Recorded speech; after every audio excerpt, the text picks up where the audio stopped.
Again everyone, ito po pala ay mga ganap kahapon, March 29. Expected nga po yung aming mga pa-orders kahapon. Hindi ko nga po talaga in-expect yon dahil wala naman po akong natanggap na mga chats or messages sa aking messenger account sa gabi.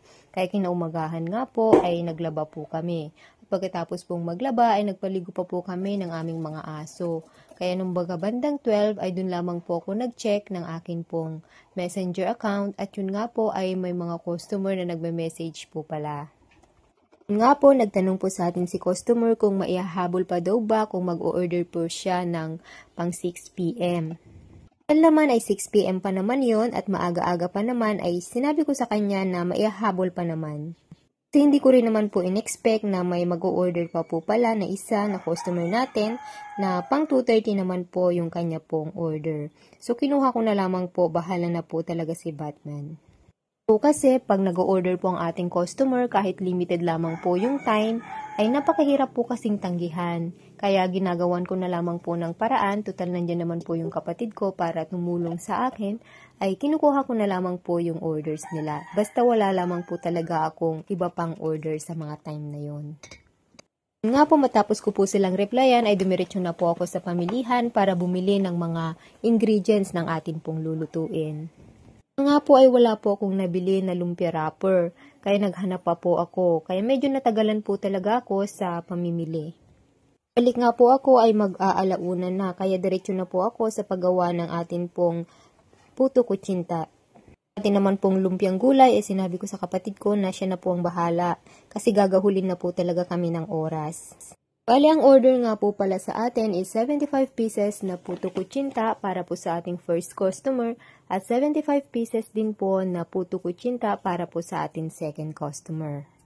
Nagsabay ko na nga pong gawin ang atin pong mga pa-orders na puto kutsinta. Nga po ay hindi po talaga namin naihabol sa 2:30 ang pagde-deliver ng kanyang mga orders. At sinabi ko naman po sa kanya dahil medyo mahirap po talagang i-rush ang ganitong mga orders, lalo na po yung atin pong lumpiang gulay dahil medyo matagal din pong magbalot. Halos 2 oras lamang po kasi yung amin pong time para i-prepare yung orders. Marami nga po tayong extra sa atin pong puto kaya binalot ko rin po ito at binenta. Minsan ay hindi rin po ito nakakain sa bahay dahil nagsasawa na rin po sila. Halos araw-araw ba naman na may puto. Bali na dispatch ko na nga po pala ang order ni customer ng mga bandang 3 p.m. Nung nga pong ma-dispatch ko po yung order ay kumain po muna ako ng lunch. Total may oras pa naman po para sa ating susunod na order. Pagkatapos ko nga pong kumain ng pananghalian ay sinunod ko na rin pong i-prepare yung ating pong lulutuin para po sa ating second order. Ang order nga po pala ng ating second customer ay medium size na pansit bihon gisado, at 50 pieces na lumpiang Shanghai at 75 pieces na mixed puto kutsinta. Ating puto kutsinta naman ay nagawa ko na po kanina at sinabay ko na po ito sa order ng ating first customer. So bali ang i-prepare na lang po natin ay ang pansit at ang ating pong lumpiang Shanghai. Minsan nga po ay hindi ko po talaga maiwasan ang mag-panic attack o mataranta para po sa mga orders at maihabol po ito sa tamang oras na dapat po itong i-deliver o ipipick up ng ating customer.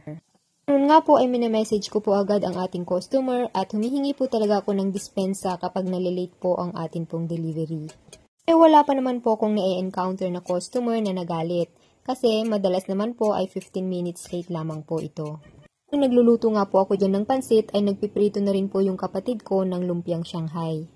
Kung ilalabas na nga po namin ang mga pagkain na luto ay nandun na po pala si customer naghihintay. Pick up po kasi itong ating second orders. Nga po ang mga ganap kahapon na nagpataranta na naman po sa atin. Kung nagustuhan nyo po ang ating mga video, paki-like and share naman po at please invite your friends to like and follow our page. Hanggang dito na lamang po. Maraming salamat. See you again in our next vlog.